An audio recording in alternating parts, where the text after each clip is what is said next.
Hello and welcome to the video. Today we're going to talk about leading from the front. We're going to talk about modeling and reinforcing the behavior that you want to see through your own actions. Let's get started.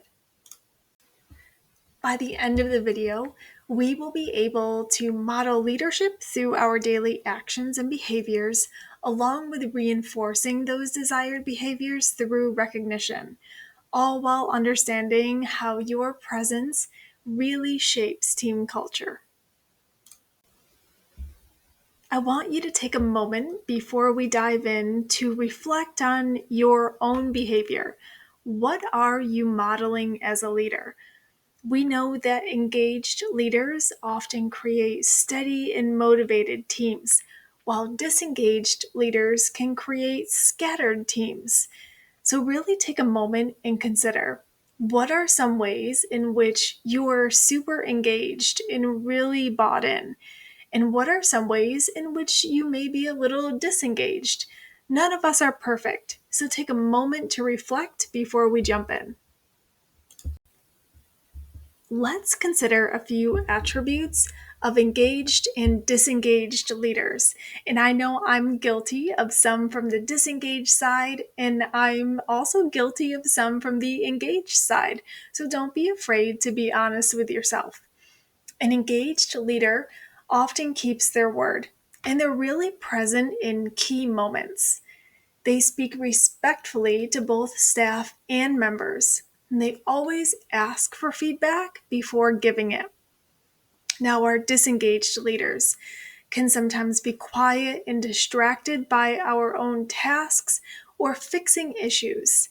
Sometimes it can look like we're rushed and not present for the day-to-day life of our studio and our members. Sometimes it can look like we speak to our employees differently than our members, and that we're demanding change from employees.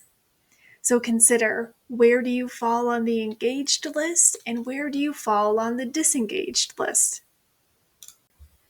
Here's a great example. Let's consider if a member came in 6 minutes after class started. We know that our friend can't go into class, but what tone are we going to use while we're still being clear and direct? We're probably going to be confident, we're probably going to be clear, and we're honestly probably going to be encouraging. Maybe try to sign them up for the next class, get them booked in. Now I want to consider, are we the same way with our team, with our employees? Or sometimes can we be sharp? Can we be demanding or a little bit dismissive? We all have good days and bad days, but it's important to remember that we have to give what we expect. We can't expect something if we haven't taken the opportunity to give it. Now let's talk about reinforcing the right behaviors. We know how valuable feedback is and how it's so important to make sure that someone is on the right path if they've made a mistake or if they have an opportunity for improvement. But what does it look like when your folks are doing the right thing? Often, behavior that is positively recognized is more likely to be repeated.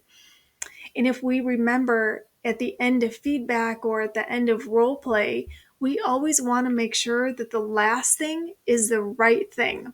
And this is just a repetition of that idea. Make sure that you're reinforcing the right behaviors with your team. So let's take a moment to set a goal. Maybe choose one behavior that you want to see more of from your team and commit to start modeling that every day. Maybe commit to start reinforcing positive behavior every day with every one of your members. All right, let's wrap up.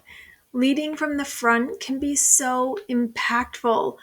Often it can be more impactful than the coaching and feedback that you give, because people are going to see how you act all the time instead of just those coaching moments. So reflect upon the ways in which you're leading from the front well and the ways in which you have opportunities. And definitely find one way to positively reinforce a behavior from your team members every day. Thanks for watching, and we'll see you next time.